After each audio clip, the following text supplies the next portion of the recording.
Welcome everybody to episode 28 of the ADV podcast. We made it that far?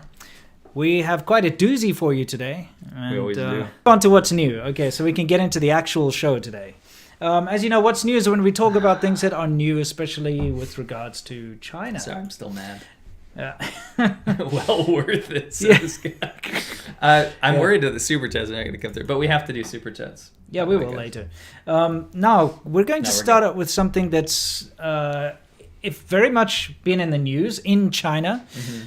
And my Chinese friends and my wife and so on have been talking about this because the Chinese premier, Li Keqiang, went out and said, we have to bring back they call it the Bai Di Ban or something like that. Ditan, Bai Ditan, which means like the street white, vendors. It's the white carpet, I guess, the white like floor mat. Right, carpet. Yeah, basically, there's been a thing that's been kind of bizarre in China ever since I got there. Is one of the things that I love about China is the street food and the street vendor type stuff. Okay, right. Yes, you are putting your health at risk if you eat from like a street food stall, but it's usually pretty delicious. We did it all the time. We love street food. And when you walk around in the Chinese cities, in the urban areas, you often find these streets that are just packed with people selling knickknacks and food and things from like temporary street stalls. And sometimes they just like roll out a carpet and they'll be selling random tat, bits and pieces of garbage. The food's the best part, not the little toys. No. Or the little keychains with actual live turtles in Yeah, it. Exactly. This weirdos come with like a bicycle full of just tat, like huge amounts of it. Anyway, fact of the matter is the Chinese urban cities hate these guys. Okay, because of this one trick. No, they do. They absolutely hate these guys because, number one, they come in and they block traffic. They congest the whole place up. They're selling unlicensed crap, so they often, there'll be food poisoning. It's a bit of a slippery slope because, listen, it is the lifeblood of a huge percentage of Chinese people. And that's one of the beautiful things about China is this gray area that we always talk about. Yeah. So this gray area market for these sellers that perhaps didn't go to school and don't have many opportunities have all these opportunities to make money for prospective buyers walking around. Exactly. And we frequented these stalls all the time. Think about the beautiful times we had with our Chinese friends drinking beer, eating noodles and barbecue and stuff on the side of the road. It's awesome. It's great. The city hates it. The city hates it. It's face. It's really face. It is. So especially the bigger cities, they don't tolerate it at all. Even in the city I live, the smaller cities, it's more prevalent because it's a smaller city, but they still hate it. Yeah. So you've got these demons called Chengguan, okay? Chengguan, which means urban management. Yes. Here you can see them in the background. I have to explain urban management real quick. Well, just watch this. Sure. We've got a seller in the background selling pot plants. Sure. Okay? So not pot. They're selling potted plants, yeah. They're pot plants. Yeah, that's what we call them. I know, but it's just okay. Yeah, you may have the audience is going to get excited. Okay. Right. Well, in South Africa, we call a pot plant that comes in a pot that you put in your house a pot plant. Oh, we say a potted plant. Well, we call it a pot plant. Potted plant. No, it doesn't matter. You say potted plant. They're not. Okay. Right. They're not selling weed is the point. Yeah, and so what do the Chengguan do? This is what they usually do. Is they usually confiscate your goods or they destroy it. Or they destroy them. So here they just literally throwing the pot plants at the owner, destroying them, and get the hell off the street. Right. So this is what they do, and everyone hates them. Okay, nobody likes. I still have Chengguan. to get into the legality of them. Yeah, I'll get through that in a little bit. Yeah, the thing about Chengguan is that they're just thugs. Okay, and they're not police. I have stories. Yeah, you do actually. So, and they very often Here we had to add this little clip that we have here of a Chengguan destroying someone's stand. Because if you set up an awning or something, they'll be like, sorry, that's got to go down. So they destroy them, right? And this guy, here he comes. He's going to do his kung fu.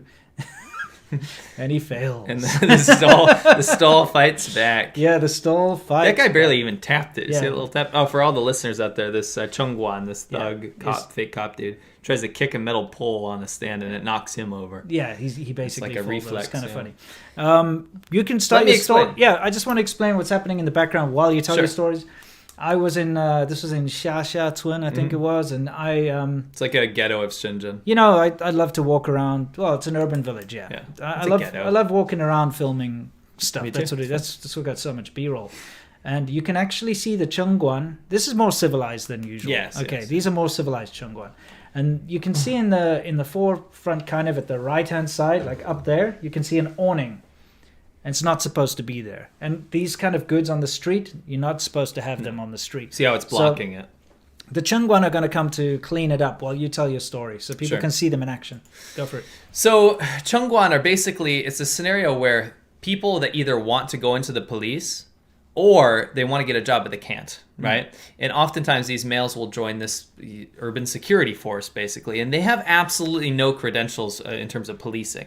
They can't arrest people, they can't do anything like this. But what they can do is operate with impunity to basically get rid of stuff that's not supposed to be on the street. See, they take photos, by the way. Yeah, they take photos. So they can find people and stuff. And all this kind of stuff. But by and large, they often use like this mob mentality. So there's a bunch of them. And they're just pissed off at the world because they make, where I was, they were making 1,800 kwai a month. Yeah. So we're talking like a couple $100 a month to go full time and harass people, more or less. And they get frustrated, and people get frustrated with them. There's a lot of fights between them. Yeah. It's not like you punching a cop. If you punch a Chengguan, you're not going to go to jail necessarily. Sure. They're going to punch you back, though, with a lot of other people. Yeah. Now, this is crazy. You're going to find this crazy. I was working with this girl. She was from the UK, in Inner Mongolia at the university. Yeah. And she married a man, a Chinese man. She thought he was a police officer. Okay. And then I was speaking to him in Chinese, and it turns out he was a Chengguan. Oh. They got married. Oh, okay. So she thought you had the stable job. Chengguan, again, guys, this urban management thing is like one of the lowest positions you can have in China. It's more or less the same face level or salary level as a street sweeper. Yeah. In China, it's very. They've got authority though. It doesn't matter. I mean, like, yeah, they can punch people and rip stuff down, but you don't get paid for it, dude. You get barely any money. Yeah, but they obviously get a kick out of the authority, and they go around and they destroy people. But you know, there've been some pretty bad stories where Chengguan are involved, where people have been stabbed and murdered. Sure. Chengguan get murdered sometimes by like the people street vendors. Dude. They sometimes murder street vendors. You know, elderly people that they threw their watermelon on their head or something, and cracked their head open and stuff. It gets bad. Nobody really likes these guys. No. Okay, but they've been very prolific. How can I say this? They've been all over China cleaning up the cities for a very long time now. Sure. I don't think anyone likes Chengguan in China. No, but they've been like this necessary evil of the government, and it's been a government push. And here's the thing, though. Li Keqiang, who's the Chinese premier, came out like a couple of weeks ago, and he's like, we need to bring back street sellers and the Baiditan or whatever they call it. We know why he's saying this. No, he said we know why. in order to boost the economy. Yeah, because the economy is failing in a far worse shape than people want you to believe, especially the Chinese government. Because let's face it, all around the world, the economy has been tanking because of this. We're all in it. Wuhan pandemic. Right. It's been horrible for every country around there. The thing is, what people don't understand about China is that it's always far worse than what they make you believe, because they inflate their numbers and they muddle the numbers up, because face is so important in China. They falsify the GDP. They falsify, how well business is going, things like that. So it's actually way worse. Sure. So that's why you have the premier of China basically saying, oh, we better bring back street sellers so that we can actually boost the economy, because he knows just how bad it is. But the backlash online was ridiculous. Pretty much everyone's like, no, screw that. We don't want these guys back. They're going to block our traffic. Sure. All the pro-Xi guys, all the people in the upper middle class, and all the people allowed to post these things. Yes. It's all the pro-Xi people basically in the party. We're like, no, this is not going to happen. Right. Which is kind of. It was interesting ridiculous to see discord between these people, two factions. Yeah. Because you'd think they'd be both on the same side. It surprised me. Yeah. One thing you didn't see a whole lot of online was people saying, yeah, we want the street vendors. Because guess what? Most of the people I know like the street vendors. Dude. Yeah. Well, a lot of people are starting to post like, hey, maybe I can start cooking and selling my own thing on the side of the road. Yeah. And I wonder what I could sell on the side of the road. So there was like a bit of a fun thing going on there with some of my wife's friends and stuff. Right. And unfortunately, it looks like it's not going to happen. But not going to happen. Yeah. Thought that would be kind of interesting to say. It is. Absolutely. Shall we hit some super? We're going to hit some super chats, guys, and then we're going to move directly onto the main segment of the show. Since we got content for all of you new people here, we got hit with a copyright strike in the beginning because of a man blowing a hot water bottle up with his nose. You can go back and watch that later. Yeah, I don't think that's ever been said. No. Sander says, when is the new Yen Wang mixtape dropping? That was my old rap name. Probably not. I'm 33 now, so. Yeah, it's not a rapper anymore. Thank you. Not anymore. Malcolm Maryland. What do you think about the Waiguoren Yanjiu Xiehui? Some pro-CCP foreigners in China. We talked about that a little bit last time. We understand the necessity of trying to cover yourself, basically, trying to live there. But then to go out overtly and be like really, really like super pro-government, it looks suspicious to us. It's not just, it's just people taking advantage of a situation. Yeah. And we're going to see that a lot in this video, actually. We will. Because, that's the thing. If you're an opportunist and you're in China, you know that it's very easy to suddenly make gain a lot of influence, make a lot of money, a lot of connections by being untrue to yourself. In other words, by sucking the G-bar of the CCP is going to suddenly elevate you like this. This is the most nasty I've heard your mouth. Well, I mean, it's very simple. I understand. You can be a criminal. You can literally be the world's most obvious criminal, and all you need to do is be positive about the CCP, and all the nationalist trolls and stuff will say, you are so handsome, you are so amazing, you are pure true foreigner, you are the best foreigner in the world, and then they will send you money, they will support you. Until you say one thing that they disagree with, or play a background music that they think is racist. I know. So, I mean, the thing is, it's a very easy thing to do. And if you have very few morals and you're just in it for yourself, it's super simple. Just start sucking the G-bar of the CCP and you're good. Anyway, sorry. Well, we're demonetized anyway. Yeah. We can say whatever the fuck we want. All right, here we go. Okay. Callahan's Johns, a YouTuber called Razga Lore, justified arresting protesters in HK, calling them irrational young men. Your thoughts on foreigners like him in China? It's basically what we just said, because the pro-government people we're talking about are of that exact same opinion. And they often talk about this issue in the same vein. So our opinion is that, I don't think it's necessarily their opinion. It's just what they need to do to take advantage of their scenario. You will find that, protesting aside, because, I don't support violent protests at all. Not. I think it really takes away from the message, and it gives ammunition to the people who want to shut you down. Agreed. But the thing is, in Hong Kong, you will find a situation where the majority of the people peacefully protesting are just looking for their own freedom of speech, freedom of choice, democracy, and the way of life that they were promised by the Chinese government with the handover, which they're not getting. And the people that are talking against the Hong Kong protesters, obviously talking against violent protests is a good thing, but the people who are talking against them as a whole, it's usually because they have an agenda, especially people living in China. You can't be pro Hong Kong protests if you're living in China. It's not possible. You're not allowed to. If you've got an online presence and you say anything pro Hong Kong protests or pro that movement, you will get into trouble with the local government. You probably get deported, Yeah. So you can't. So it's just that. Anyway, Ultimate MLC, why don't Western media point out racism in China? It's very simple. I mean, most media doesn't cover anything that's happening there. I've got a video about that. It's called "Is China the Most Racist?" Because it's not societally bad in China. No, it's just not normal. Against society. When you understand Chinese and you walk around as a foreigner, you very quickly realize that racism is very much open racism. It's baked into the culture there. Last two, Toda Rescue and Andrew Cluna says, glad to see you feeling well. Matt, glad to see you well. C-Milk. Thank you very much. It's been 2 weeks, and I'm starting to feel quite a bit better, so I really appreciate it, guys. Shall we move on? Let us move on to our main thing, which of course is Soft Power Hour, where we talk about how China's trying to use their interesting little ways to change your mind.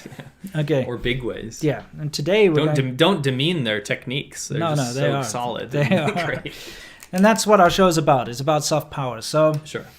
Hua Chunying, we love this lady, obviously. Beautiful woman. Mm-hmm. She is the a spokesperson for China, basically, foreign media spokesperson, starting to say things like, I can't breathe, on her Twitter.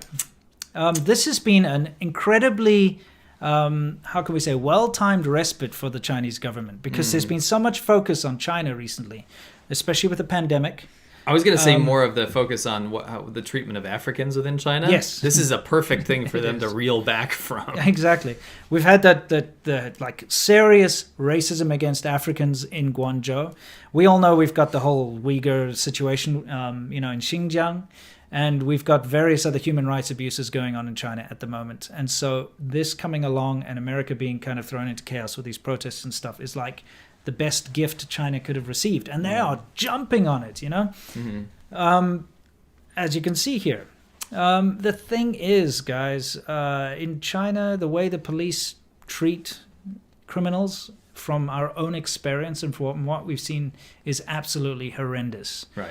Don't forget that China has the highest level of capital punishment in the world. They kill more people than every country combined every year. And if you're a criminal in China, you have no rights. No. I mean, if you're being accused of being a criminal, with 99% conviction rate in the court system there, if you are caught as a so-called thief, you're going to be put into jail as a so-called thief. The law system there is very broken and it's very one-sided. And we're going to talk about that because that is something that's incredibly scary. And until you actually have an entanglement with the legal system in China, you won't realize just how scary it is.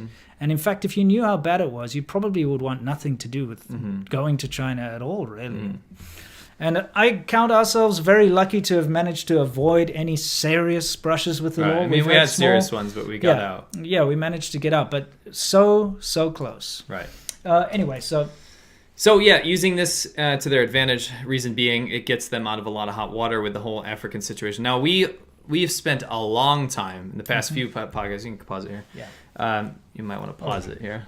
I tried to. Something failed. You tried so hard, but you got so in the far. End, it didn't even matter. No, it didn't. So what was I going to say? Oh, it's a very opportune time for this to happen, like you said, because we have been on the defense for our African friends in China who have reached out to us and told us the absolute horrific situation that has happened to black people in Guangzhou and around China. Yeah. Basically, when they were denied services, when they were removed from their homes, hotels, pushed onto the streets with their kids, not given food, water, mass deportations, all this kind of stuff. And it was this huge exodus that was basically restaurants. No black people or dogs allowed type situation that was happening in China with impunity. Yeah. Whether they had the clean bill of health QR code or not, if they were from Africa, they were targeted, including our friends, targeted for discrimination and thrown out into the woodwork. So when, I think BBC finally picked up on it, I think we were the only people talking about it at the time. Right. When mass media finally picked up on it, people are like, holy crap, this is happening to black people in China. This is effed up. Yeah. Right? Yeah.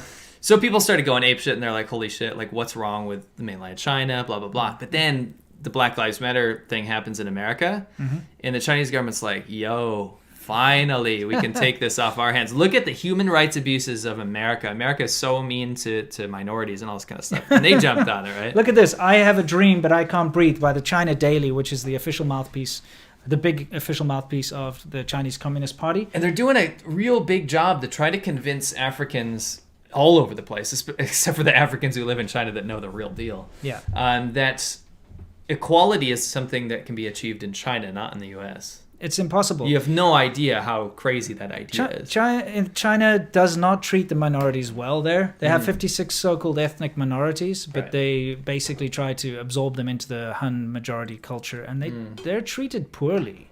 And they are treated with discrimination, etc. It's not, China is not the person who should be trying to lecture other people on equality and racism. Race issues. And to jump on and make these opportunistic things, it's one thing to have a political satirist draw a cartoon or whatever, and you get that, and whatever, they do what they want.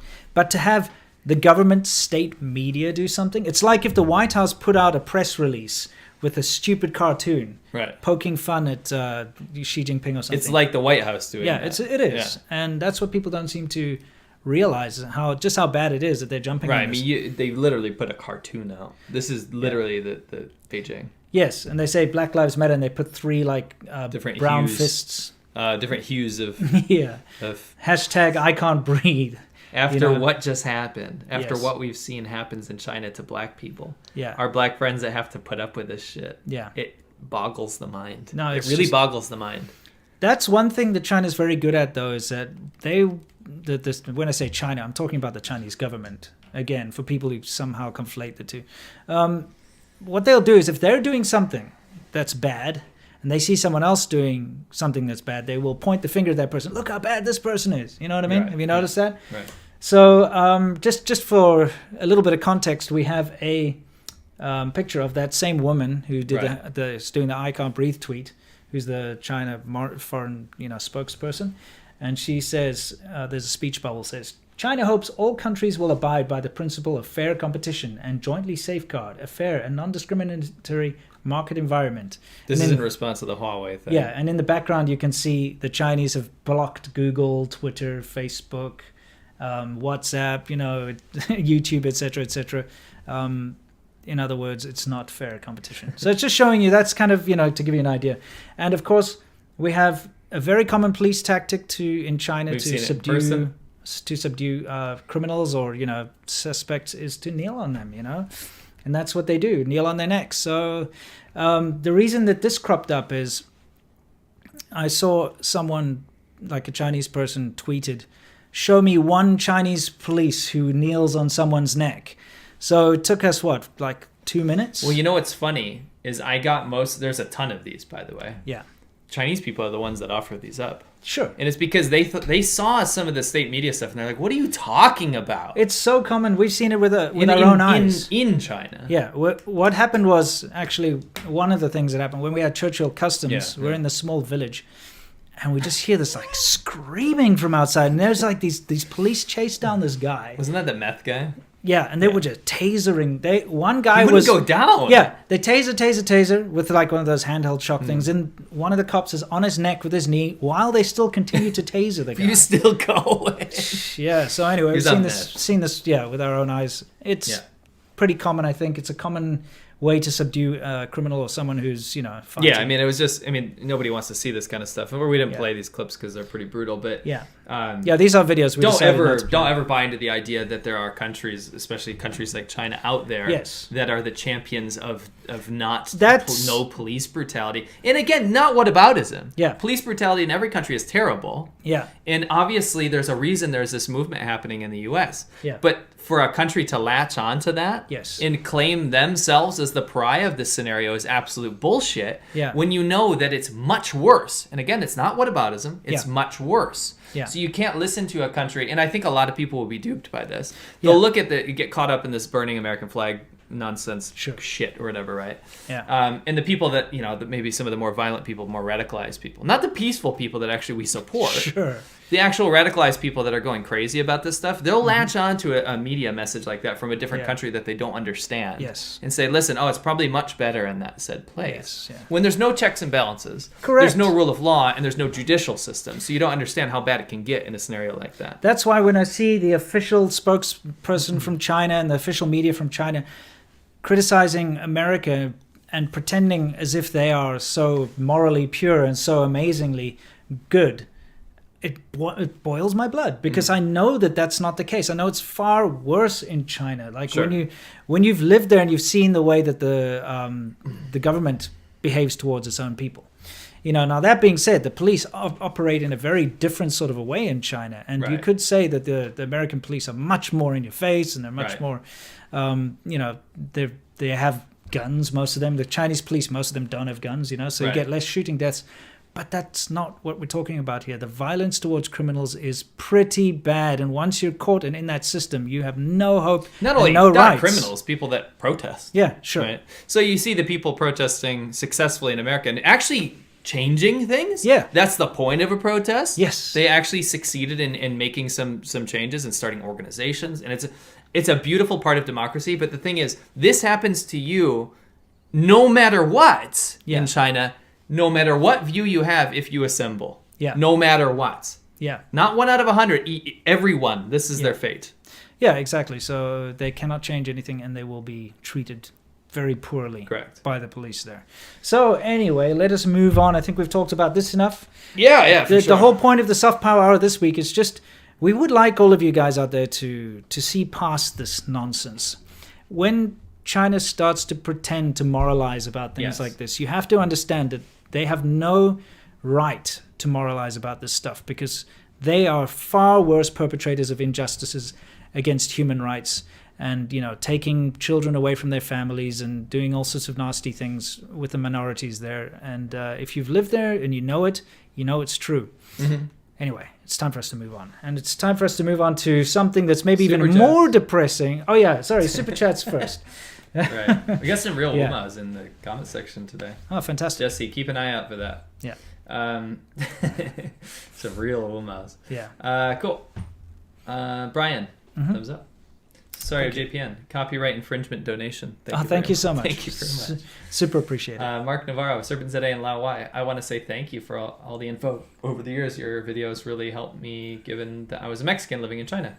Oh, that's Very awesome, nice. Mark. Very nice. Jamil Halabi, 5,000 years of blowing nose since ancient times. Actually, you know what? Like, I've got all that footage of the old guys blowing their snot rockets. Maybe it might be a thing. Well, there's the groups of old guys that punch themselves in the dick. I know. We'll have to cover that at some point. Definitely. There's a real martial art in China where they punch themselves in the balls. Yeah. In the balls, yeah. It's interesting. I should probably contact Byron and we should get him on the show and talk about some of these, because he gave me insight into all that nonsense, like the guy taking on the rugby team and anyway. Right. Yeah. Go do a couple more. Okay. BP and Eshi, stay awesome, guys. Thank you. Silly Goose, worth it. Yeah, totally worth it, right? Absolutely. You guys along for the ride for sure. Yeah. Herbs Photography, you really are the best YouTuber ever. Which one, huh? Well, maybe this channel. Together, yeah. Your research into CCP politics and COVID is playing a big part in keeping our family safe, so thanks. I'm glad to hear it, too. Absolute pleasure. One more. Mark Navarro, again, hi, Winston Sea Milk. Since you guys are now based in Southern California, you guys have a subscriber meetup for all your SoCal fans. Thanks in advance. Maybe in a while. The last one was a bit of a disaster. It wasn't a disaster. Well, not a disaster. The disaster was too many people that we didn't realize would have so many people turn up. So 20, the venue, it was 230. Yeah. The venue was just too small. People were out the door, and it was uncomfortable for everyone because nobody, like, the idea was everyone would sit down, have something to eat, chat, enjoy. Sure. And it ended up being too big. that we all stood and we couldn't all fit into the venue. And we didn't even eat anything. Yeah, actually, we didn't. Half the people didn't get to eat anything. Yeah, most people couldn't eat anything, and most people had to stand around the parking lot. We got a Boss pizza when we got home. Oh yeah, yeah, I do. Anyway, maybe someday. Time to move on to Guanxi Corner. Okay, Guanxi Corner. We talk about the relationships. The main meat. Yeah, today. Actually, usually our main point is soft power, our main thing. But today's Guanxi Corner. And I'm going to start out with a very sad story. Sure. Okay, and it's very important. Would you like me to pull up some notes for you? Yes, please, just in case I need them. I would like to talk about Michael Simpson. Okay. I had a really good friend with that name, so that's scary. Okay, now, the reason I'm telling this story first is because it's very relevant to today's Guanxi Corner, because I think a lot of people might listen to today's Guanxi Corner and say, this guy's making it up, it's a bunch of fanciful nonsense, but it's actually not. Now, Michael Simpson, he moved to China, to Shanghai. He's I think he's a marketing head of the Next fashion brand or something. Correct. Anyway, he met one of his assistants in the shop type thing and got married straight away, fresh off the boat, And I think this happens to a lot of guys. Before they get to know China very well, they don't understand the warning signs because they're not used to the culture and they're not used to the people. So he married someone who's a bit unstable, to put it mildly. Anyway, they had 2 children, as you can see in the picture here. And the relationship fell apart. They got divorced. And he moved in with his new girlfriend in Shanghai. Anyway, 2 years later, his ex-wife turns up at the door. This is in 2017. And stabbed him to death. Stabbed him in the throat. Because she came over to say, hey, listen, she wants to talk. So he lets her in. Not only did she stab him and kill him, but seriously injured his new girlfriend. She's got lifelong injuries, like severed her tendons and stuff in her arm and stuff because she was defending herself. Well, we're definitely going to get demonetized now, so it's too late. Well, I mean, just saying. So she murdered him, in cold blood. The children were in the house in another room. Yeah. Anyway, she did get arrested. Mm-hmm. And which I'm surprised. Well, no, I mean, I'm not surprised. No, I'm not surprised, but kind of surprised. No, she got arrested. And, the children were then...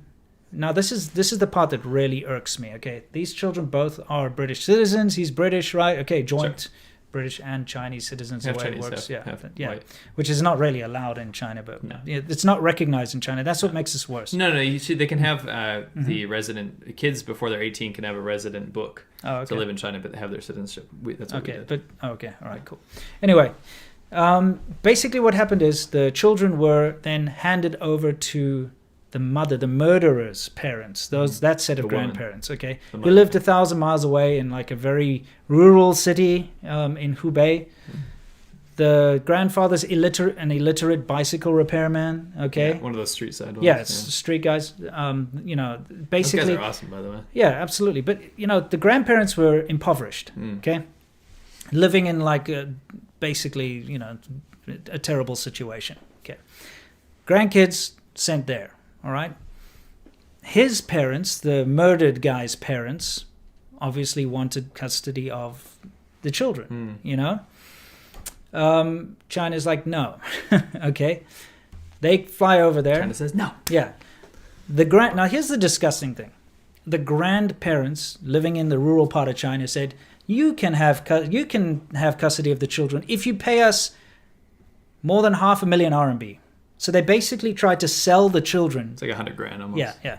Try to sell the children to, the British grandparents. And they wouldn't even let them talk to the children unless they paid, what was it, like 8,000 pounds, 9,000 pounds, like whatever it is, 80,000 RMB. So it was this ridiculous situation. Let's look at some of these notes because I wrote this down.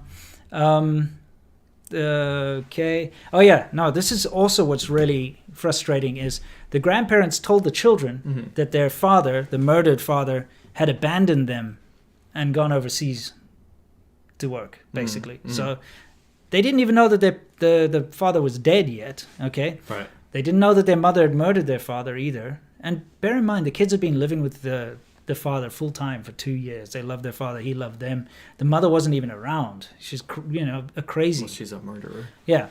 Can get some insight. Yeah. Okay. But now the kids are being told that the father's abandoned them basically and gone overseas.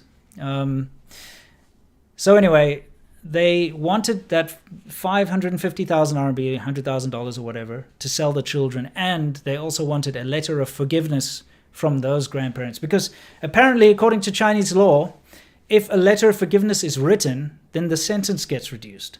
So her sentence would have been reduced because she got 20 years, but it would have been reduced from 20 down to 10, actually cut in half. If the old face thing. If the British grandparents had written a letter of forgiveness. Yeah. So you got to understand, this throws so many things out there, like how the Chinese legal system works. Okay, it doesn't. It's like you murder someone, all right?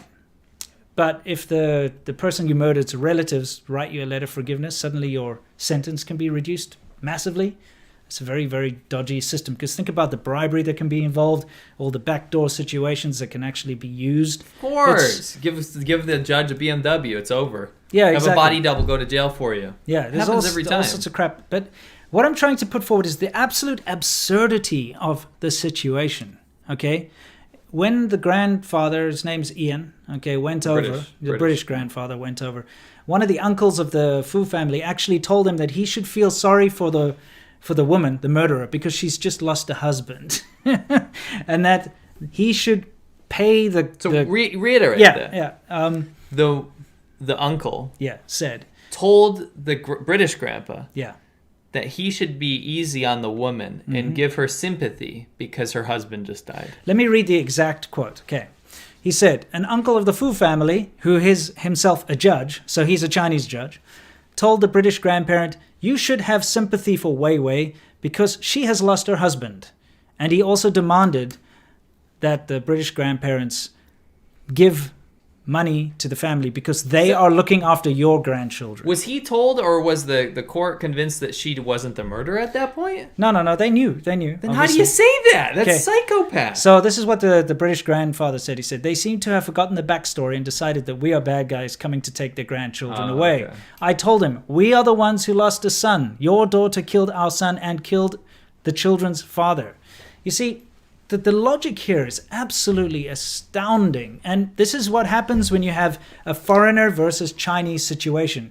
Because according to Chinese law, only the parents have the right to decide who should care for their children. And this is what happened, okay? Their father died, but their mother is alive. Before she was jailed, she wrote a letter of authorization to her brother and father, making them guardians of her children. Therefore, the British grandparents have no right to apply to be the children's guardians. So she murders her husband, and then she gets to decide where her children stay. Do you understand just how ridiculous that situation is? So it was her, the murderer, who said, I give custody of my children to my brother and my father. It's absolutely absurd. Yeah. So anywhere else in the world, I think people would be like, wait, what the hell? You know, surely yeah, the government should step in and take protective custody of the children, and they should decide, and certainly not rely on the murderers, you know. Now, the reason this happened a while ago, and it's still ongoing. Yeah. So the British grandparents have gotten custody of one child. Yeah, I'll just quickly finish that off. They were in negotiations, of course, to try and bring both children back, because you have to understand that the opportunity, well, first of all, it's their grandchildren. I understand it's also the Chinese grandparents, but the Chinese grandparents are living in abject poverty in the middle of the countryside and cannot offer a good upbringing to these children. No. Okay. Also, their daughter murdered the son of the other two. Their dad. Okay. Yeah, the daughter murdered the dad. I think in this situation, everybody could agree that morally, the not murderer grandparents should take custody, because you're dealing with a family of crazies, and the way that the family behaved. I mean, afterwards, you can't pin the crime on them, but what you can do is look at their actions after the fact. Yeah, they try to sell the children. They actually try to sell the children as if they were commodities. You should be like, you know what, the British grandparents should get him. Anyway, they managed to get custody of the girl, because in traditional Chinese values or whatever, a girl is worth way less than a boy as a child. So they refused to let the boy go back to England, but they did. They allowed the girl to go back after being paid another, whatever it was, 80,000 RMB, and with promises that the girl has to call once a week on WeChat and stuff like that, you know, and whatever. And that's fine.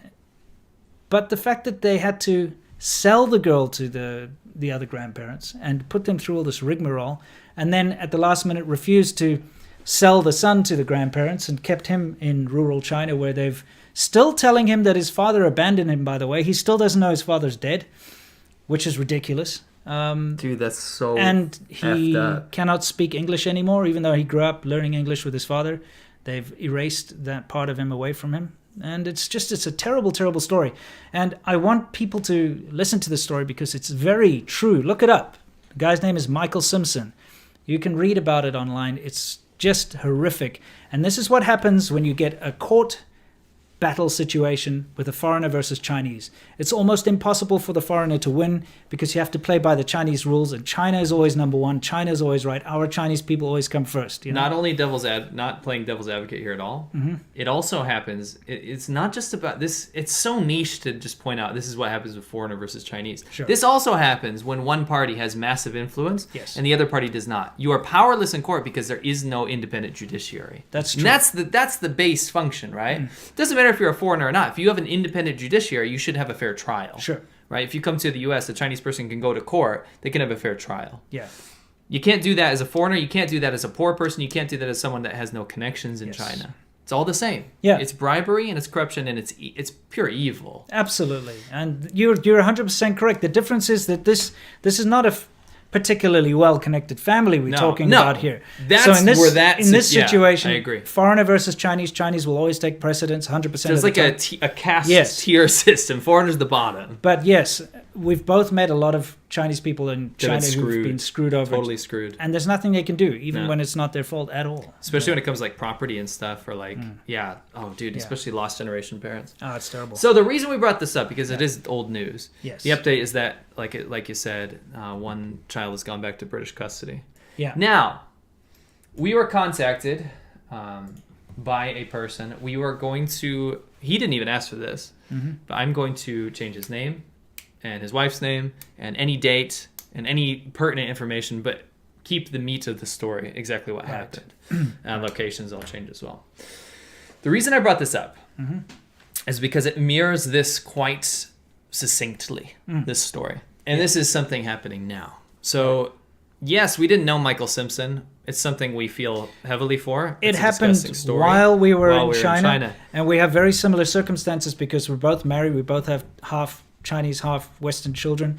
And although we know our wives would never pull anything like that and try to murder us, hopefully, with a knife. The fact of the matter is, you realize just how little, how few, in fact, non-existent rights you have as a foreigner living in China. If anything ever happens in the legal sense, you don't have a leg to stand on. I know I am not an American citizen.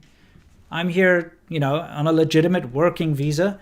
I know that if I get into some kind of dispute, and let's just say something happens, an altercation or some kind of legal battle happens, I will have the same representation and the same amount of rights as a local American. If we're in a car accident and whatever, anything like that. I know that I will have a fair go at it. I know that the courts will treat me fairly. But I know in China that there's no chance at all that the courts will treat me fairly, and I have no rights in China as a foreigner. That's something that became very clear over the years living in China. Agreed. And this really hit it home. So we were contacted by somebody that has a very similar story, but this is a current story. Okay. And it's someone that we have personal contact with. Yes. I asked him, can we cover this? Like, it was that big of a deal. I was like, can we cover this on the podcast? And he goes, absolutely. Not only might there be people that can reach out and help me, or, just potentially get the word out, right? Right. So this is what happened. You ready? Yep. So back in 2012, my wife and I, Jane, were in Australia. Oh, I'm from Australia, by the way. But this is going to be very reading heavy, guys. Just bear with me. Anyways, we were in Australia trying desperately to avoid returning to China and my wife's toxic family. Her dad and her stepmom are both nouveau riche, forgotten generation boomers and have gotten most of the lost generation type attributes like screwing anyone over for 10 mao. 10 mao is a very low 10 denomination. Cents. Yeah, like Wu Mao is 50 cents. This is despite the fact they already have more money than they'll ever be able to spend. And that's a trait we're very familiar with. It doesn't matter. It's a free bottle of water. That lost generation will go for it even if they're millionaires. Yeah. Yeah. At the time, my wife's father was using his cancer diagnosis to emotionally blackmail her into bringing our family back to China. And this is a very common tactic. Dude, I just have to interject that this is very... Remember I interviewed that foreigner who was in serious trouble a couple of episodes ago, and it was the same thing because his wife didn't want to go back to China. They didn't want to go. They had a good life in the USA, but it was the grandparent it was a grandparent who got cancer or got some problem, and they used that as blackmail to get him back and force them to stay there. Now he can't leave. Right, exit ban. Right. Yeah. Okay, we'll try not to interrupt too much. Sure. Sorry. Yeah. No, it's not. That's not your fault. I'm good at interrupting. Watch me. We'd been back and forth from Australia to China since 2004, but never settled there because her father was so verbally and psychologically abusive. We'd go to China, get sick of the mind games and abuse, and then come back to Australia. Unfortunately, despite knowing better, we'd usually end up going back to China. My wife was fearsomely loyal to her dad, even though he'd screwed us over many times, and naturally he knew how to manipulate her exceedingly well. And that's filial piety, right? Sure. So back to Australia circa 2012. We were adamant not to go back to China this time, but Jane was under incredible amounts of stress because of her father's cancer diagnosis and emotional blackmail. Eventually she broke, quite literally. She started having panic attacks, and not long after that she was diagnosed with depression and put on to antidepressants. Unfortunately, she was misdiagnosed. The antidepressants triggered a manic episode and she went crazy. Violent suicide attempts, delusions, voices, a complete psychotic break. Luckily, I was able to get her to a doctor, and she was sectioned. I required to submit a compulsory treatment for a period of 7 weeks. It was a long road back to sanity. At the end of it, she was a shadow of her former self. It was one of the saddest periods of my entire life, particularly because in the midst of her illness, all she fixated on was her negative thoughts and energy on myself. The doctor explained that this was a common occurrence, but after more than a decade of love and sacrifice, it was very hard to bear. I thought about our relationship and her very fragile health very seriously. Eventually, I figured being back in China actually might be the best thing for her recovery. So reluctantly, very reluctantly, we returned. Happily, it appeared to have the desired effect. The light returned to her eyes. Bringing my wife back to China, it was like bringing a fish back to water. Everything went well for a time. Her parents behaved themselves. And for the first time ever, we found ourselves settling in. So they're finally back settled in now. Sure. Fast forward to 2018. My wife's dad is dead, obviously the cancer. But now we're staying in China to look after the stepmother. Life was pretty good, but my wife was unhappy with her medications. She was on some antipsychotic medicine. The pills smoothed out the highs and lows, but she found herself becoming dissatisfied with constantly being in the middle, neither happy nor sad. I could relate, but to be honest, I preferred that to her losing her mind again. Apparently, she didn't agree, and she thought she could manage her condition. Essentially, have her cake and eat it too. I didn't realize until later she started altering her regimen, i.e. she took less and less medication, oftentimes missing out altogether, and she was a ticking time bomb, and it wasn't long before she went off. This is where it gets bad. Wait, before you get into the more bad stuff, I have to talk about mental health in China. Yeah. It's abysmal. Yeah. Mental health care. Both. Yeah, okay. Yeah. My wife, one of the duties my wife as a doctor in China, one of her duties, she's a GP, mind you. She's not a mental health specialist. No.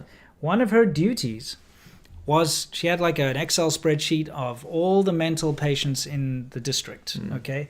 And a huge district. And she'd have to call up the family members. Check in.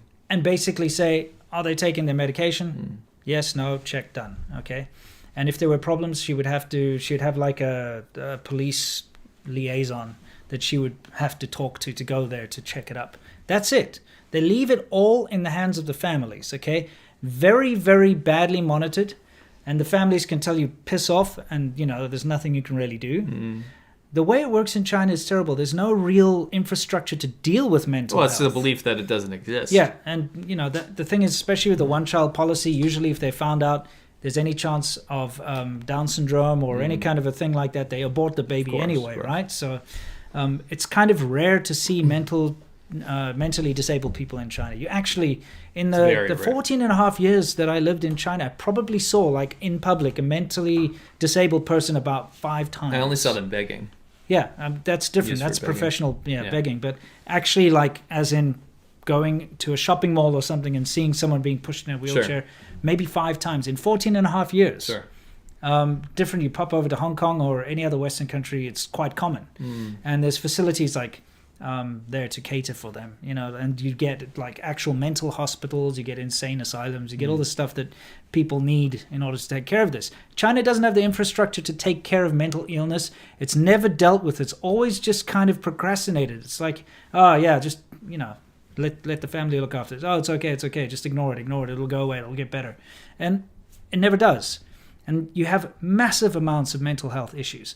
And you do have people going off in China, like, doing these mass stabbing sprees and stuff. And whenever this happens, they always say, oh, mental health problem. Every time. Right. Even if it's not. Even if it's just a disgruntled person.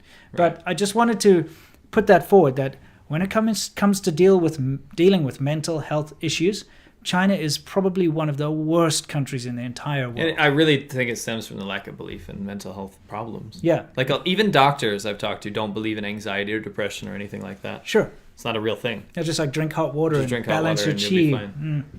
Okay.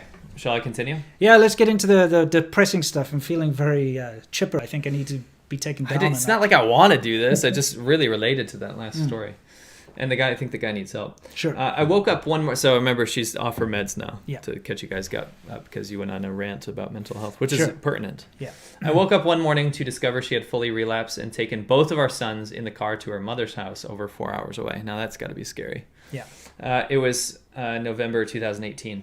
I called her and discovered that she was totally psychotic again, and apparently she was divorcing me after 13 years of marriage. Okay. I messaged her mother immediately to let her know what was happening. And I begged her to get my wife help and be extra careful around her. In her state of mind, it was very possible that she might hurt herself or others. Despite being fully aware of Jane's medical history and multiple suicide attempts, Mom decided to ignore me. Mm-hmm. I'm sure that when she heard my wife wanted a divorce, Mom probably thought that all of her Christmases had come at once. Finally, I'd be out of the way, and Jane and our children would finally belong to her. Just a quick aside, Jane's dad and stepmom couldn't have kids, although they desperately wanted one, so she's adopted. Yeah, okay. They once pressured us to sell our youngest to them for 5 million RMB. You can see how that is pertinent to the story. 5 million RMB, yes. Selling children in China is a thing, by the way. Well, that's why there's so much kidnapping, is because it's profitable. They sell the kidnapped children to rural families. You have to understand that. Right. Okay. Escaping the constant pressure was one of the reasons we left China back in the day. So, I mean, his wife, Jane, she wanted to leave China to begin with. They had left. Yeah. But familial pressure, filial piety, as we always talk about, brings him back. You also have to understand, and it is true, I can quite clearly say that I don't miss South Africa. There are certain parts that I miss about it, but I'm very adaptable. It doesn't matter where I go in the world. I can learn to live with that particular place. I absolutely love America. I think it's fantastic. The lifestyle here is incredibly good. I don't yearn for South African lifestyle. No. You know, hey man, maybe I miss some of the food. I miss Taiwan, I miss Japan. Yeah, I miss that kind of stuff, but it's not like... You need it. Right? Yeah, but for the majority of Chinese people I know who leave China, they miss that. Yeah. They super miss that like vibrant chaos. Right. They're not used to quiet areas. I mean, it is fun. Yeah, it's fun, but they super miss it. You know, it's like, it's difficult. I think anyone who has a Chinese wife or a Chinese husband... I miss China, but there's a difference in the way that it's missed. I don't miss China for its chaos. I miss other things. Yeah, sure. They miss the... cacophony of awesome, and crazy they do stuff. Honestly feel like a fish out of water, like I said, and it's tough because what do you do? You know, what do you do? Like sometimes they just need to go back to China or go to a similar situation where it's just like constant movement, constant chaos, constant people everywhere. If you grow up around that, I guess you start to miss it when it's not there. Correct. You know, it's difficult sometimes to deal with the quietness and the order. Of a Western society, you know. I mean, I think that's why a lot of Chinese people will go to Queens or downtown LA or Vancouver, because there's a lot going on. It's got to be moving. It's got to be noisy. That's now they say. Trust me. You got to understand China. You got to understand China. All right, can we get back into this? Okay, all right. So I can understand. I understand why he thought it was a good idea to take her back. Of course, is what I'm saying. And it worked. It worked clearly from his story. But it was the toxic family crap that really destroyed it. Anyway, continue. Now, to quickly brush through this next part, this is terrible and tragic. A lot of stuff happened where they wanted to divvy up basically assets, more or less, right? Mm-hmm. And you know what happens with that, right? Sure. So it turns out the next year was sheer hell. All of our family assets were in the wife's name, either out of necessity or convenience, and we know how that works in China. It's very difficult as a foreigner. Try buy a house or something, you can't, or a car. Although it's technically possible, the amount of hoops you have to jump through make it next to impossible. Whereas if you get your wife to just sign it, it's like straight away. Also, the state of mind she was in. She wanted me isolated and penniless, he claims. And we can't confirm any of this, but I was shocked beyond words that the change in her personality was so scary. It was the first time crazy wife actually hated me. So it was the first time she actively hated him. I didn't know what to do. I was a nervous wreck. I had no money and 2 friends I could rely on. Fortunately, my survival instincts kicked in. Misery turned into anger and determination. I resolved to do everything in my power to get my wife help and rescue my boys. Okay. Sounds good. Yeah. What followed was the worst year ever, and despite the odds being against me, I managed to support myself and recover my eldest son. I even scraped together the cash to pay for a lawyer to stall out the divorce proceedings until February 2019. I was hoping that given enough time, she would regain her senses. Unfortunately, without medication, this is just not going to happen. Her mother even got a doctor who is a family friend to rubber stamp a clean bill of mental health for her. And that's the thing in China. You can bribe your way out of anything. It's terrible. And I'm going to interject again because sure. I just have to, because I've seen a lot of this stuff happen. Me too. My wife constantly had to turn people away because, you know, she's one of the few doctors who actually did try to stick to her morals, because you will get people coming into the clinic and saying, write me a prescription for like XYZ because they want it, even though it's against the law. Right. And usually they give a hongbao, a red packet or something, and then the doctor will write it anyway. It's super easy. You saw on Taobao how we could just buy I've tested negative for COVID-19. You can buy it on Taobao for like 3 RMB. Yeah, you can buy it. So it's like you can go and get pretty much any official document if you know the right person or if you... a degree. Yeah. So there's always ways to sidestep things officially and sidestep the law. And so she got that done. Sure. Yeah. People say they can't hear me when I'm speaking. Oh, okay. Speak louder. Or into the mic. Okay. Okay. Where were we here? Oh, without the medication. Rubber stamp. Yeah, rubber stamp. Okay, fake cool. Bill of health. Things were looking pretty grim, but just as I thought, it couldn't get any worse. Jane totally loses it again. And this time after terrorizing our youngest son for hours, which is, I hate when kids are involved. Yeah. She throws herself out an apartment window to her death. Okay. Wow. Yeah. So I guess it just finally culminated in. She was off her meds. Yeah, culminated in. After that rubber stamp. I mean, her mom is complicit in her death. Oh, absolutely. She got a rubber stamp of clean mental health. My son saw everything. His final memory of her was seeing her lifeless body 20 floors down. It took a long time for me to convince him it wasn't his fault, as it was the last thing she told him as she jumped. That it's his fault? Yes. Lovely. Mental health, man, it's a big issue in China, and people don't talk about it because they can't. Like, families are ashamed of it. Society shuns it. There's no infrastructure to deal with it. It's a huge issue. This bothers me to no end. As terrible and tragic as this was, at least I could be together with my boys again. Everything was going to be okay, or so I thought. My wife died without a will. All of our family's assets that were in her name, particularly our apartment, now need to be divided amongst myself, my boys, and my wife's 2 stepmothers. Yes, she has 2. I wasn't happy. That's our family's money, my life savings, and all I have left to raise the kids with. But the law is the law, right? And I won't quote that Chinese, but not a damn thing I can do about it. At least the ordeal was over with, right? It should be a simple matter to divide the assets and move on to with our lives, right? Wrong. Mother dearest doesn't want the assets divided because of some of those assets happen to be shares in the family business, and she'll be damned if my boys or I'm going to get any part of those. I tried to tell her I wasn't interested in them, but she wasn't prepared to speak to me, let alone negotiate a deal to fairly split the assets. Another year has passed and it's been horrible, guys. Mom has tried to prevent us from obtaining the paperwork needed to file an inheritance case. When that failed, she stalled us endlessly, hoping that we would run out of money and abandon our case. Obviously, she could care less if her grandkids starve or end up on the streets. She's doing her best to crush us and run off before the court hears our inheritance case. Yet, we persevere. But she's far from finished. Every chance she gets, she throws obstacles in our way. One by one, I defeat them, but it's exhausting and expensive. If it was just me, I might have already given up. But I have to think of my boys. This just about brings me to present day and the reason I'm contacting you. A few days back, I had a small victory, and I was enjoying a brief period of not feeling like shit. I was ordering some delivery food on Meituan, that's kind of like DoorDash. Strange? There's a problem with a payment. I check with the bank, and it turns out the mother-in-law has had the courts freeze my bank account. She says the money also forms part of the inheritance case, and she doesn't want me to spending it in case she misses out on what is rightfully hers. This woman is a multimillionaire, as if the paltry sum in my account means anything to her. It's just more tricks. I wasn't happy, but I calmed myself down thankfully as I had a small amount of gold in reserve.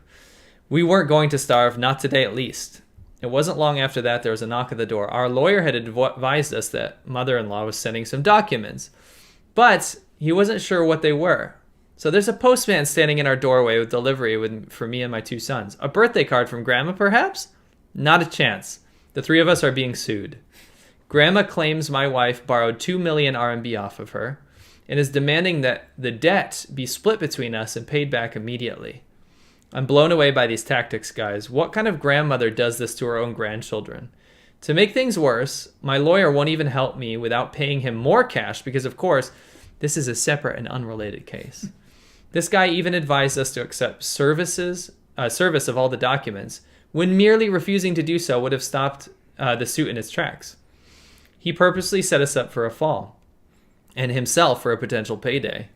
I wouldn't even pay him if I could. He's stupid, neglectful, lazy, and incompetent. But you know how the legal profession often operates in China. They talk a good game, and after getting you to pay all their fees up front, they more or less leave you to represent yourself. So I'm stuck with him at least until the inheritance case resolves. Did you need to say something, or can I keep going? No, I did want to say something about this. I just wanted to say that she's the stepmother, right? Correct. Because it's Cinderella. No, I mean, the thing is, it's bizarre to me that somebody would behave so badly towards their grandchildren. It's evil, right? But in China, if there isn't like actual blood familial... Oh, true. That's stuff, a really good point. She's not going to give a crap. She's just going to use these people as to her own advantage. She couldn't care less. And that's something you find out very quickly in China, is that if you're not blood related, you're just a piece of crap. Like... all these foreigners that go over there and get married to Chinese women or Chinese men, and they integrate into the family, and they have kids, and They think that they're all like hunky-dory and everything's great. It's worrying. What they don't understand is that you can get cut out like that.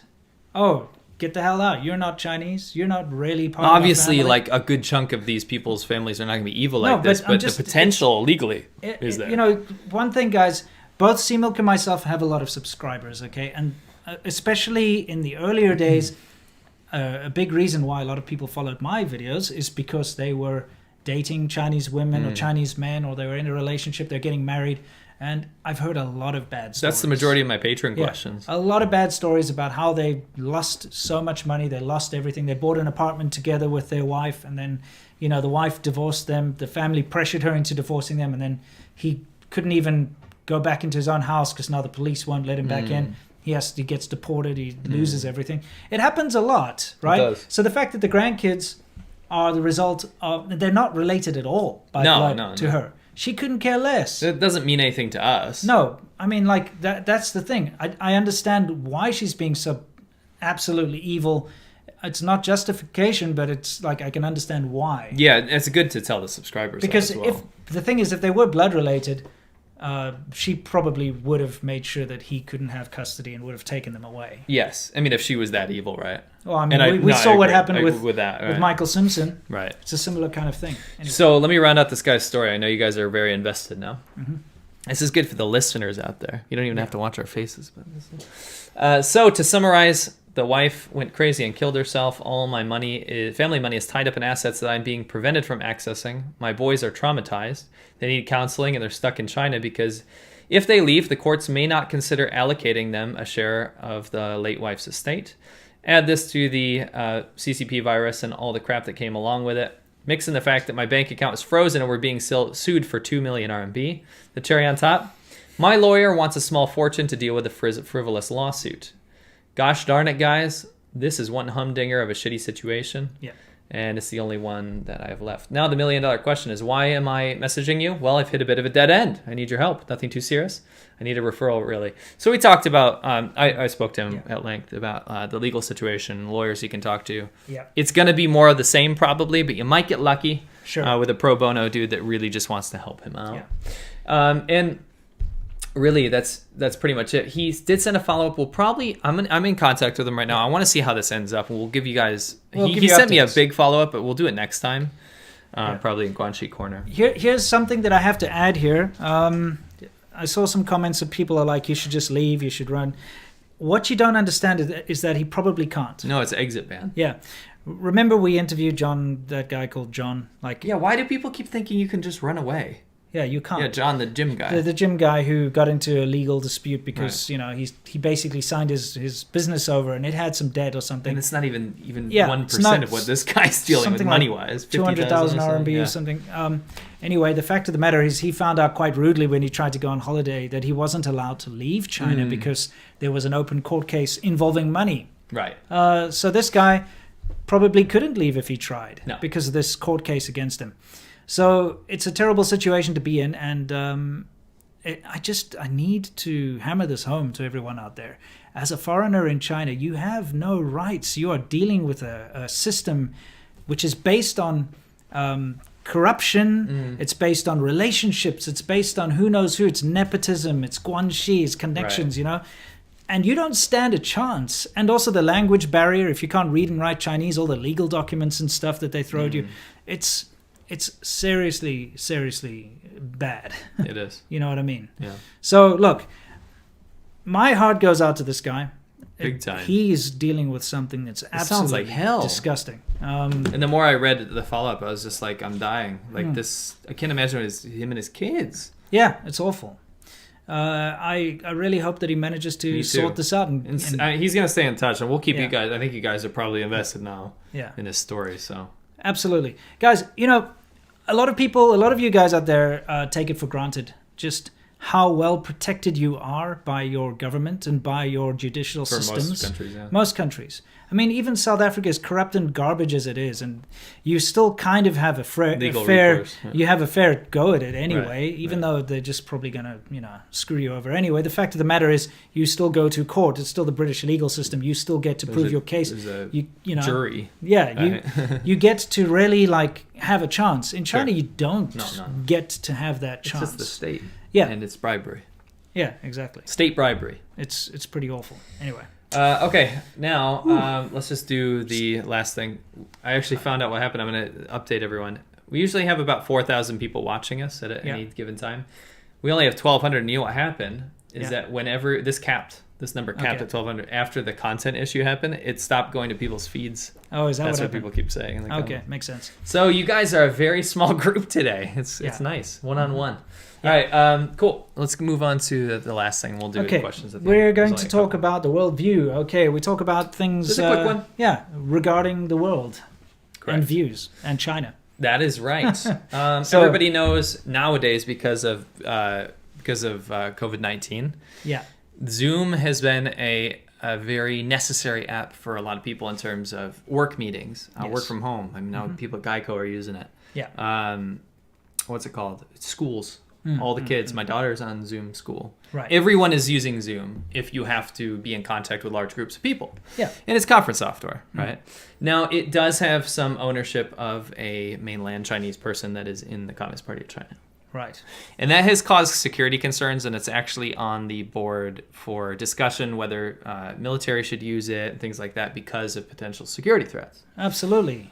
Now, what happened was they ended up blocking a stream about Tiananmen Square. Right. Yeah, there's some protesters. Some protests, right? And there was some, people trying to gather together because there were mainland Chinese people in said Zoom call. Now, this is the quote from the company. So imagine this. You're on this big Zoom call. They're having a candlelight vigil. Right. There's all these faces all over. It's this beautiful thing. They're like, yeah, we have to social distance, but we're still going to remember this terrible tragedy. Sure. So they do that, and this is what they said after they pulled down the stream. Like any global company, Zoom must comply with laws. This is like a robot speaking. Zoom must comply with laws in the countries where we operate, a company spokesman said. We regret that a few recent meetings with participants both inside and outside of China were negatively impacted and important conversations were disrupted. It is not in Zoom's power to change the law of governments opposed to free speech. However, Zoom is committed to modifying its processes to further protect its users from those who wish to stifle their communications.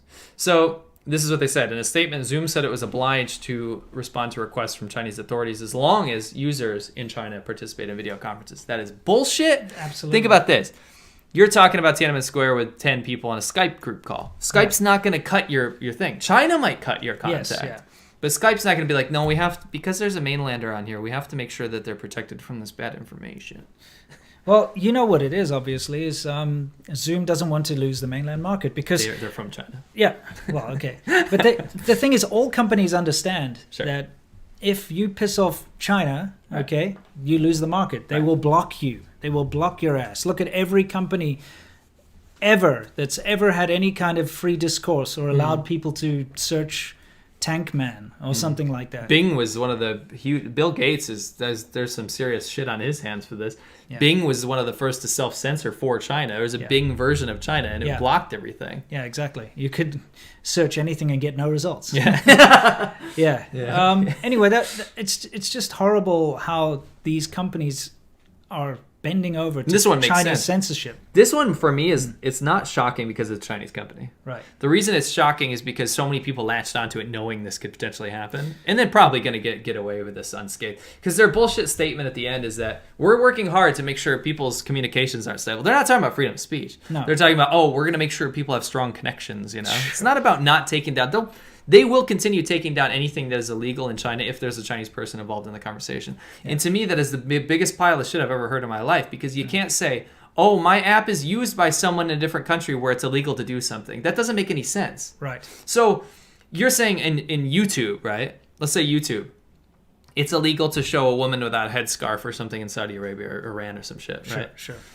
Now, Iran can block YouTube as they do. Yeah. But let's just say they didn't. YouTube isn't going to pull down videos of all women not wearing headscarves for everybody. Sure. Because people in Iran can't watch women with headscarves. Sure. Because that's effectively what happened. Not everyone in this Zoom call is from China. No. But because there were a few Chinese people in here, they took everyone's privilege and freedom of speech away. Correct. And that is, I think, a terrifying, almost Black Mirror-esque glimpse into the future if we allow Chinese companies to operate like this. Correct. Do you agree? I agree 100%. I don't think that we should be giving Chinese IT companies any kind of support at all. Not at all. Not until there's political reform, or they can decouple. No, because they don't decouple. No, that's the problem. They can't. are de facto a part of the Chinese government. They have to be. Yes. That's why, all these concerns about Huawei and stuff, they're legitimate. Right. Because every company, Chinese company, must answer to the Communist Party. It's written down in the law. It is. It is the freaking law. Right. And they block all of the other companies. Doesn't matter where your thing is from. I've seen it time and time again. I used to work at Tencent, which is the biggest, they own WeChat and all this. Yep.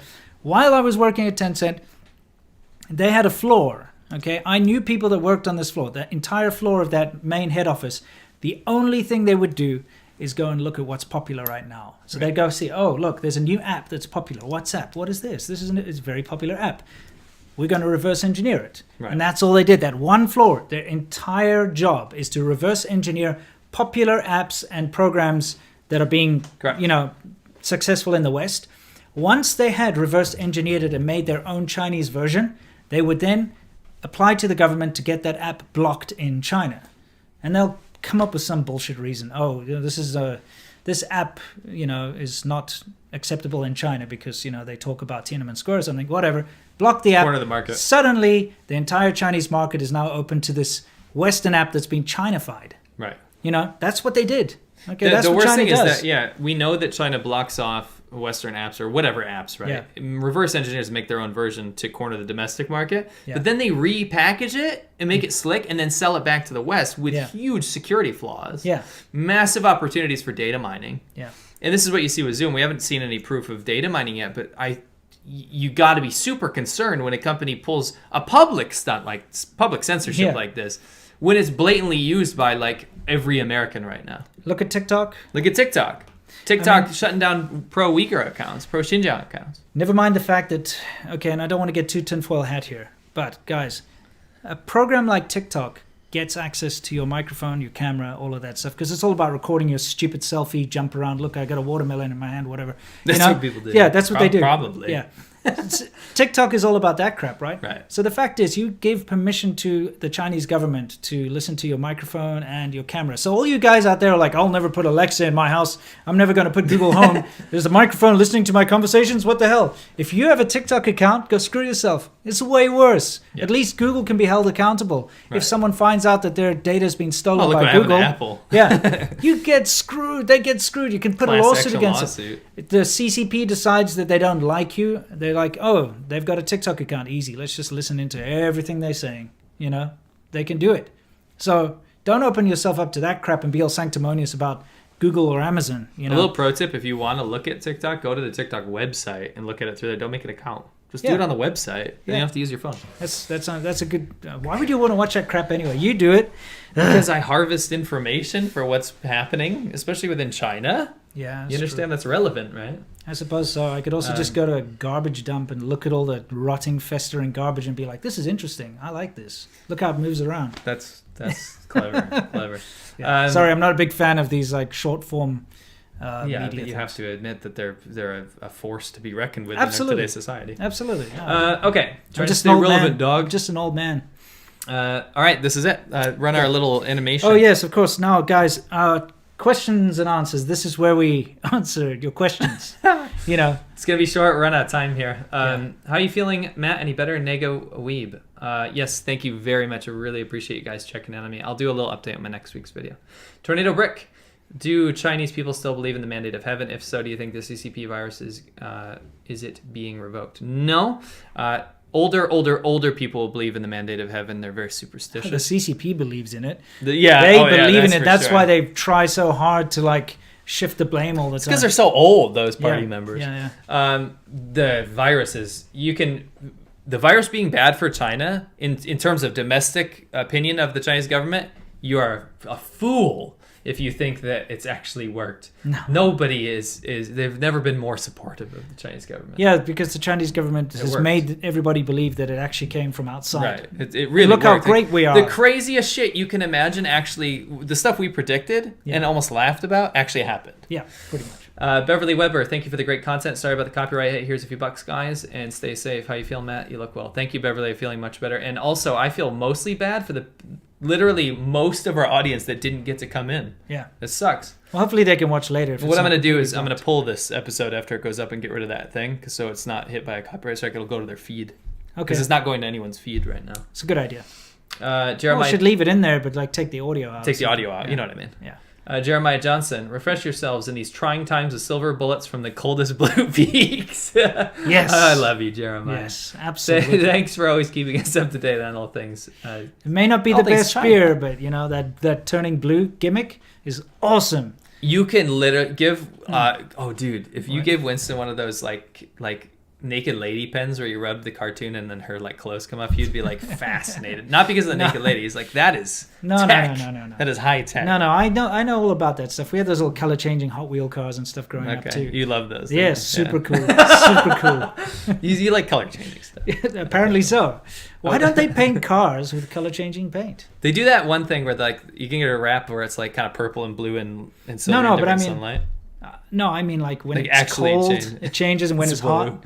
I suppose your engine area would just be a different color all the time. But it would just be a red blob on the hood. Yeah. Kirill Cherishnov, thank you very much. WLMG, thank you. Jim Thrower, thank you very much. That's very generous. Appreciate it. We need it because we were shut down on this episode. Appreciate it. Douglas Hull, why are you talking about the Bureau of Land? Why are you all talking about the Bureau of Land Management? BLM. Oh, I get it. That's actually pretty fun. Yeah, exactly. WLMG, Sea-Milk, do you have lung contamination from Asian air? Probably in some way, but not. I think it's probably more those Chinese vapes that you were using for a while. That stuff has been proven to be bad. It might have caught up with me. By the way, I quit vaping ages ago. Yeah. Case closed 93. I've noticed a lot of people on social media posting Black Lives Matter propaganda that they found on TikTok about white supremacy and privileges. This is a CCP effort. A lot of people, yes. However, I have actually seen the opposite recently. I've been perusing TikTok to look at more of the soft power, and I've been seeing a lot of people supporting the Black Lives Matter stuff, and then also at the same time talking about how China's doing like their bullshit. So a lot of people on TikTok are actually putting that stuff out, which is kind of cool countermeasure. That being said, I'm seeing a lot of CCP posted stuff about how the protests are working in their favor more. I got to say, because kind of leading on from the tweet from the Chinese foreign spokesperson with the I can't breathe thing, I've been getting that a lot on my videos by the Wu Maos. They just come on there and they leave a comment, I can't breathe. So my number one reply is usually go see a doctor. And the second one is like, sorry, you'll have to talk to your local government about improving the pollution in your city. Yeah, the thing that bothers me is that they don't understand what that means. No, that's the thing. And they're just being told to do that to piss people off. It's literally just another way that they can divert attention away. It cheapens the message. Does it not? Assholes. Oh, yeah. Magic Man, does Chinese also say I can't breathe to the CCP? Absolutely not. But if they did, they'd be in big trouble. Yep. Free thinker. Winston, I met several people from South Africa here in the United States and they all left when ANC took over and hate the government. But people I know have been to South Africa and they say there are recent white immigrants. Couldn't tell you anything about that. People say that He's again? saying that a lot of white people left because of ANC. Yeah. But a lot of new white people are immigrating to South Africa. That's bullshit. Okay. I'm sorry, I don't mean to call what you're saying bullshit, but he's probably asking about it. The situation in South Africa is dire at the moment. Like anyone who can leave has left. And there are the diehards that stick there, the people who still believe in the country very strongly. Your class reunion was in the UK because no one's left. Exactly. My high school reunion was in the UK. Right, because everyone left. Yeah, everyone left. You went to a black school too, like a black and white school. Yeah, of course. I grew up in that kind of situation. I think out of all the people I grew up with, quite legitimately, maybe like 4 or 5 of them are still in South Africa and not even fully. They kind of go in between there and somewhere else. Because if you can get out, I mean, why would you stay? Sure, there's some nice nature there, some nice food there, and your friends and family. But the whole place is constantly just burning down. The economy's gone down the toilet. The power's off a certain amount of hours every day. Why would you want to live in that situation where you're going to get murdered and have to live in a prison. Just look at the crime rates, right? Yeah, crime's terrible. Yeah. Anyway, sorry. Juan SLM, you guys ever going to go travel to South America? Me and my Chinese girlfriend would love to talk to you if you come through Ecuador. Yes. We'd love to. I mean, all of our travel plans have kind of been screwed. We are supposed to be in India in 2 months, but I don't know if that's going to happen at this current pace. I don't think so. We're going to have to keep pushing stuff, and I apologize for that, but it's just dire. South America is something I've always wanted to do, and we do the whole thing on We have a list of places where, like, tier list of places we're going to go. We're going to have to wait and see. Case closed, 93. I'm worried Hong Kong isn't getting enough media coverage. I think Hong Kong should be prioritized. Look, I mean, I was actually talking to C-Milk about that earlier today. And because of what's been going on in America right now, a lot of focus has been taken off what's happening in Hong Kong. And it's devastating for the people and their and the message of the people in Hong Kong. Yeah, it's a pretty sensitive time because that's when the law's going through, right? Yeah, I do feel that people's attention spans are quite short and they can only focus on one big tragedy at a time. And the thing is, when we've got it's in your own country, it's more important exactly. to you. When you have a whole host of tragedies happening all over the place, it's difficult to pick and choose. Sure. And the media tends to take a narrative and run with it and blast it everywhere. And it just kind of outshines the other stuff. That's the nature of news. Yeah, pretty much. So honestly, my recommendation in this horrible time, and that's why I didn't want to pepper you guys too much with negativity today, but in this horrible time, just take some time out of the day to not consume media. Yeah, like just talk to your loved ones, enjoy life, get some fresh air. I mean, look, it's quite simple. I look out the window now here from our little office here, and I see blue skies and peace and quiet, and it's lovely. And I know that afterwards I'm going to drive home, It's awesome. My family's waiting there, my daughter, my wife, and everything's actually fine. But if you were to believe the media, America's burning down. Yeah. I mean, so many of my Chinese friends called me, and sweet of them to do so. They're like, "Are you safe? Did your family die yet?" Dude, we've seen one or two guys standing with a placard with like hashtag BLM or something on the side corner, but that's it. Right. I mean, of course there's protests happening, of course, but it's not something that's in your face at all times, and that's the thing. It's not the way the media wants.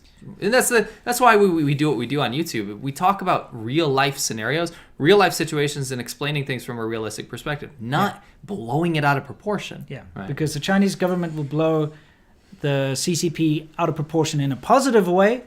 The Western media will blow China out of the way in a negative way. And we're going to tell you what's really true from our own experiences and from, actually having lived there for so long and our own video footage that we've shot. And that's what we do, Correct. Okay. Anyway, we don't want to harp on all this stuff. No. We like to be positive. We like to bring some fun. That's why we had Noseman that got us. We get punished for doing the right thing. Apparently so. Anyway. Christina Youngren. Thank you very much, Christina. Always good to see you. Yeah. Beer money. Fantastic. Big Mike, keep it up. Bad data. Those murders have been going on for years in the U.S., and you call these protests a win for democracy. Don't make the mistake of running from one terrible government into the arms of another. Respectfully disagree. Don't think that any government is good per se, but I think it's a logical fallacy to always equate one evil with another evil. Sure. And it's also not good to say, oh, this evil's fine because it's not as evil. But when you equate the Chinese government with like the horrible atrocities that the American or a British or whatever government has done, either past or present, you're ignoring the actual atrocities that are happening today in said country that we care about, China. Yeah. So if you don't want to see us, talk about those points, then you feel free not to watch us because that's going to be our focus. We talk about China. And unfortunately, if that goes against your narrative or the things that you disagree with, then you're free to watch another YouTube. Look, I do understand where a lot of people come from because when you grow up in a certain environment and you only have that environment around you, you get absorbed in that and you feel like that's what the rest of the world should be like. And you tend to forget the good things around you and you tend to forget or even recognize what's good about where you live. And so you look abroad, and a lack of understanding and experience often leads to this really screwed up perception of the world. And so unless you've gone and lived in, say, Africa or China or, Southeast Asia or any developing part of the world and seen what real hardship is and what real injustice is, I think it's almost impossible to form a correct opinion. So you will look at some, like what we say and be like, You think that's bad. Well, I have to wait in line to put gas in my car, because that's a big tragedy for you. Meanwhile, it's peanuts to someone else. So I think in order to have a more rounded perspective, you actually have to have lived somewhere where there's some real strife going on. Or at least have like very personal context, people. Sure. He replied, and I understand what you're trying to say, Bad Data. And I'm not trying to be harsh either. My apologies. Yeah. Utopia X, love your guys so much, and you know more about China than me, even though I'm Chinese. Right. Also, I got a job in Canada, but I have a hard time convincing my wife to move over here, so just curious if you guys have any advice. Oh, yeah. Just take her to Tim Hortons and she'll be there, like she'll want to stay. Real advice is, you gotta have her having a very soft landing in Canada, spend a good amount of time there and make sure that she is not shocked. Do not throw her into a scenario where she's like has to fend for herself. Baby her through it. Absolutely.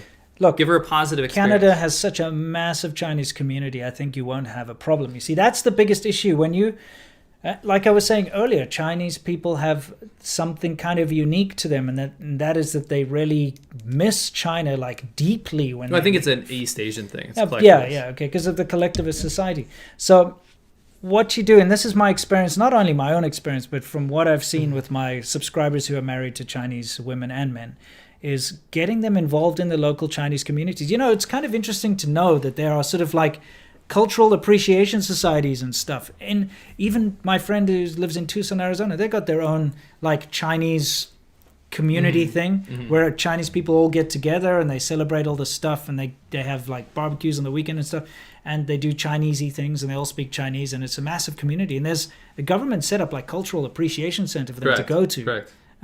So my suggestion to you would be make sure that you know where the local Chinese supermarkets are, or Asian supermarkets. We've got them here in California. Yeah. They're fantastic. You can get everything that you can buy in China here, at these places, including COVID-19.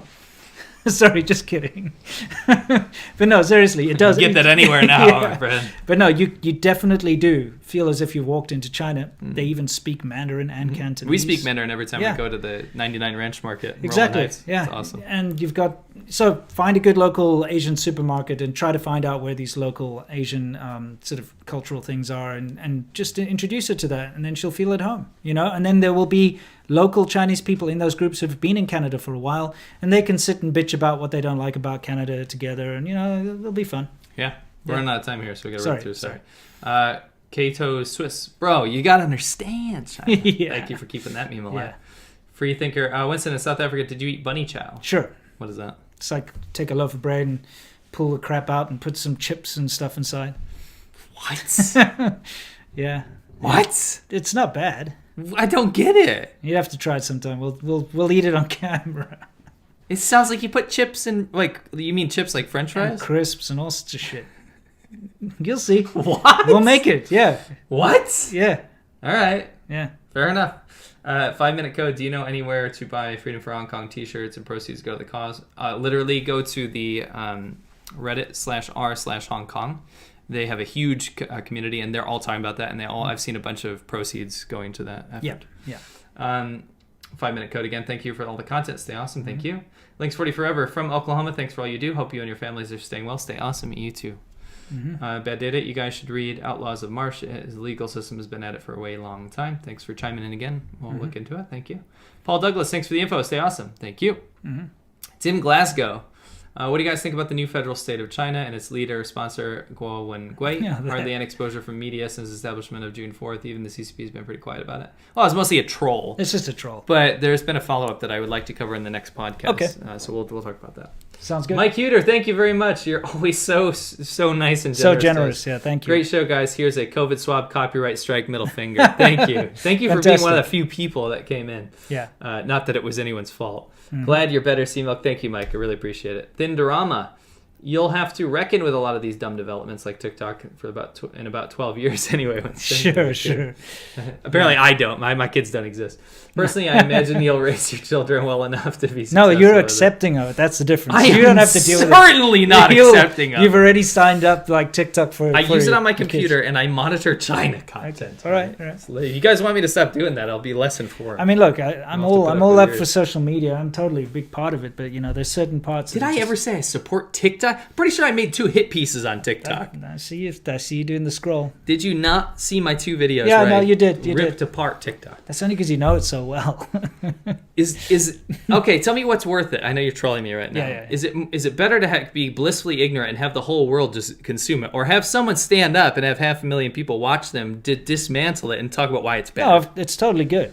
Daniel Pike, thank you very much. Very generous. Thanks. Cheers and health and happiness. Thank you, Daniel Pike. Thank you. Wow, thank you, Daniel Pike. That's incredibly generous. Fellas, Corey Brooks, do you have any thoughts on China-India border conflict? Is that a real threat, or are the CCP just using it for propaganda? We won't cover this time, but I do have it in my notes for episode 29. It's big. It's huge. We're going to do a huge piece on that next podcast. And there's still more developments now, so don't think it'll be old news. Yeah. 5-minute code.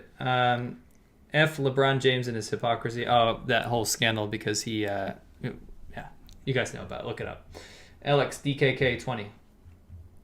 Okay. That is Danish kroners, and I'm trying to find your message. Okay. Is there a GoFundMe for that poor guy and his kids? No. What we're going to do is he's going to contact me and tell me if he wants people to reach out to him. We'll set up a proxy where people can communicate to him, and it will be up to his discretion. Yeah, absolutely. I think, we don't want to be acting as middlemen. No. We did that once before, and unfortunately it kind of backfires. You've got to be... Once. Well, a couple of times. What about mine? Yeah, I know. No, I mean, here's the thing. I'm grateful. We love to help people. We want to help people. And honestly, in these kind of situations, the best thing we can do is raise awareness. Because, obviously we want to help the guy. Of course. Okay, but... hopefully we're also helping other people that might be heading towards the same situation. Correct. And giving them enough heads up to avoid that kind of thing. Agreed. That's why I started my videos in the first place. Is when I got to China, there was nothing. You could search the internet to find out information about living in China, how much does it cost to live there, what it's like, what the food's like, what anything. There was literally nothing. You try to search Shenzhen, the city I went to, there was nothing, zero, zip, nada. I had no preparation. So when I got there, I realized how unprepared I was. And I wanted to put stuff out there to help people understand so they wouldn't have to go through the same stumbling blocks that I did. Correct. That's what we do. We do what we do. Yeah. Anyway, we're going to keep this up, but I want to remind everyone, we talked about this earlier, I hate when people say, please subscribe. The reason we say that is that we are in a rare scenario where our views are more than double our subscriber count. That doesn't happen on YouTube, by the way. On this channel. On this channel, especially. Yeah. So if you guys are if you think you're subscribed to ADVChina or SerpentZA or ADVChina, you're not subscribed to us, make sure you're subscribed to us. Yeah, subscribe to ADV Podcast. Because it's only once every 2 weeks, and you might forget when it's coming up. And, and obviously a lot of people are not getting notifications because we get copyright stricken by nose blowers. Yes, son of a bitch. Yeah. But anyway, I'll see you guys in a couple weeks. I'll see you on my channel on Wednesday. See you guys on your channel tomorrow.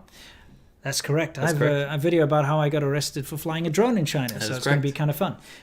We have, of course, Monday is going to be ADVChina and Tuesday's Worthless Whips. We have a full schedule for you guys, so you can look forward to seeing our ugly mugs 5 videos a week, pretty much every day of the week. Yeah, it's nuts. Except next Thursday. We need one little break. Yeah. Where we can... it's actually not a break. We just edit Worthless Whips. Yeah, we edit Worthless Whips. Thank you guys. Appreciate it. We'll see you guys soon. Absolutely. Stay awesome.